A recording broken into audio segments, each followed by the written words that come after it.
இப்ப நீங்க சொன்னீங்க, புவனேஸ்வரி அம்மா வந்து ஒட்டுமொத்த உலகத்தையே வந்து கட்டுப்படுத்தக்கூடிய ஒரு அம்பாள் ம், அப்படின்ற மாரி நீங்க சொல்லியிருந்தீங்க.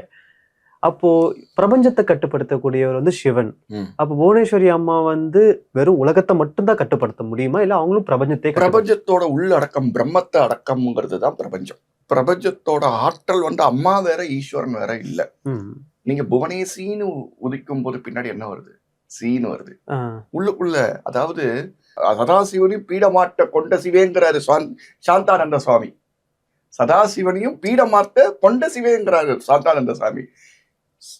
அப்ப சதாசிவனையும் பீடமாட்ட கொண்ட சொண்ட சிவேன் தான் சொல்றாரே தவிர்த்து அங்க புவனேசின்னு சொல்லல.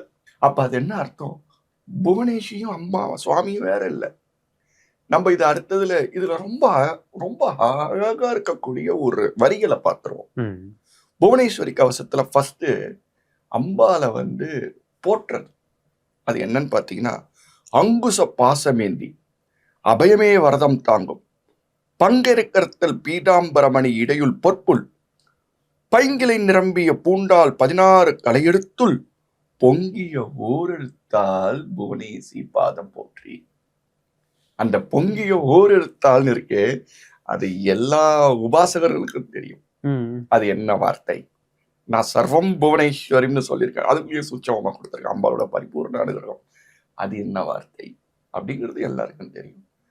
ஓர் எழுத்துல பொங்கி எழுகிற அம்மா. பெரிய விஷயமே இல்லை.